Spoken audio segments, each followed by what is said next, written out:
Kementerian Haji dan Umroh melepas keberangkatan 360 petugas penyelenggara ibadah haji di Asrama Haji Pondok Gede, Jakarta. Pengiriman personal ini bertujuan untuk memastikan kesiapan pelayanan operasional bagi jemaah haji Indonesia.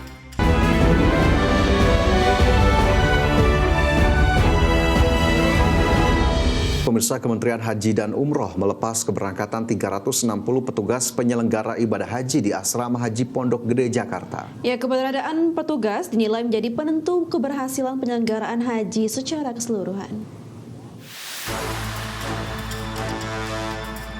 Kementerian Haji dan Umroh melepas keberangkatan 360 petugas penyelenggara ibadah haji di Asrama Haji Pondok Gede, Jakarta. Pengiriman personal ini bertujuan untuk memastikan kesiapan pelayanan operasional bagi jemaah haji Indonesia.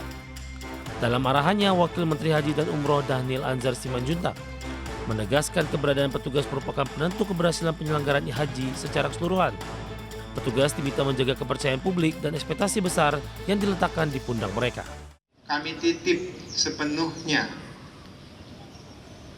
amanah dari negara, amanah dari Allah Subhanahu wa Ta'ala, amanah dari jamaah haji ini kepada saudara sekalian. Ujung tombak dari suksesnya Haji 2026 ini adalah Anda semuanya.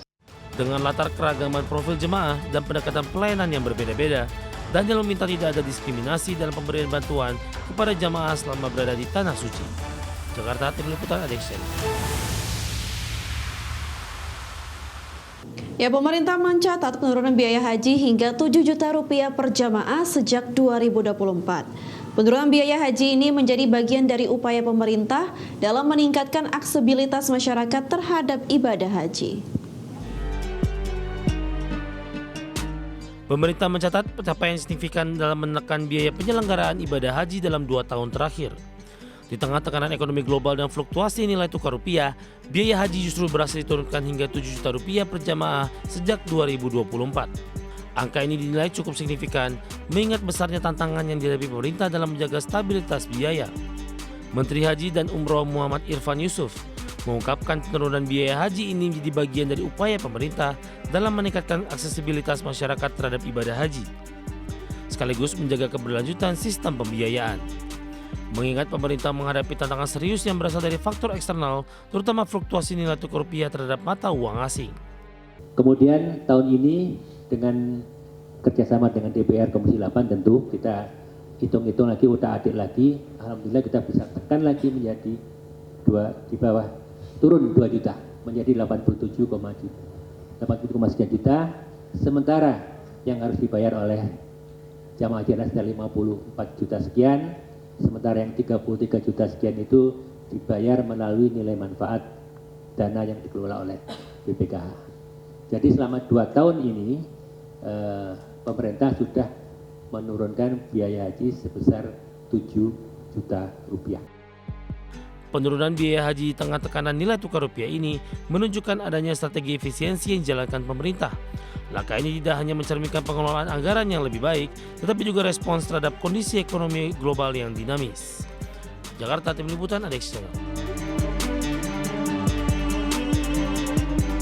Presiden China Xi Jinping menerima kunjungan Menteri Luar Negeri Rusia Sergei Lavrov di Beijing untuk membahas penguatan hubungan strategis antara kedua negara.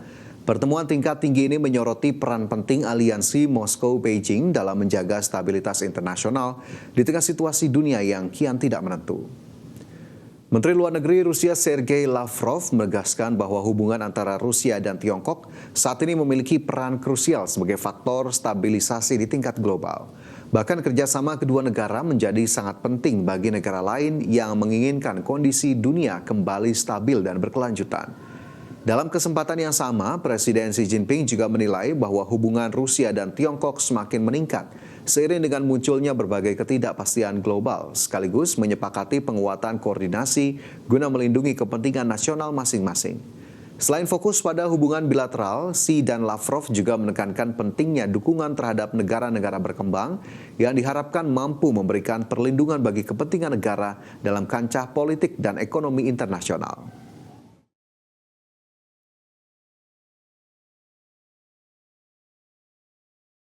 Di tengah gejolak perekonomian dunia akibat konflik di Timur Tengah, produk domestik bruto China meningkat 5% di kuartal 1 2026. Sektor manufaktur masih menjadi penopang pertumbuhan di tengah penurunan investasi sektor properti. Produk domestik bruto China tercatat tumbuh 5% secara tahunan pada 3 bulan pertama tahun ini. Capaian tersebut melampaui proyeksi ekonomi yang sebelumnya memperkirakan pertumbuhan di angka 4,8%. Kinerja pertumbuhan tersebut diraih di tengah eskalasi konflik di Timur Tengah sejak 28 Februari lalu yang memicu gangguan signifikan pada pasokan energi global, di mana negara-negara Asia menjadi kawasan yang paling terdampak oleh lonjakan harga energi termasuk China. Sepanjang kuartal 1 2026, sektor manufaktur menjadi pendorong utama bagi pertumbuhan ekonomi China, meskipun tekanan dari penurunan investasi properti masih membayangi kinerja ekonomi secara keseluruhan. Namun demikian, dampak penuh dari perang Iran diperkirakan belum sepenuhnya tercermin dalam data saat ini. Dari sisi eksternal, China juga menghadapi tekanan tambahan berupa krisis energi akibat konflik Iran, serta meningkatnya ketegangan perdagangan global, termasuk kebijakan tarif yang diterapkan Presiden Amerika Serikat Donald Trump. Berbagai sumber IDX Channel.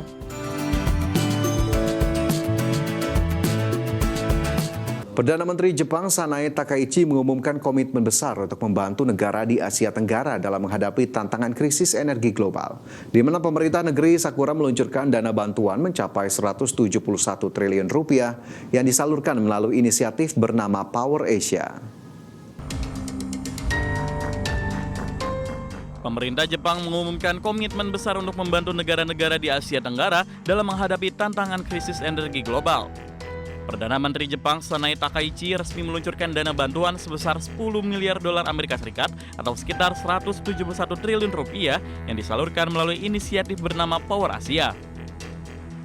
Langkah strategis ini diambil sebagai upaya nyata untuk memperkuat rantai pasok energi di kawasan ASEAN yang tengah menghadapi tekanan akibat gangguan pasokan global, di mana dana bantuan tersebut direncanakan untuk mendukung berbagai sektor vital, mulai dari pembiayaan impor minyak, produk petroleum, serta pembangunan cadangan energi nasional di masing-masing negara anggota.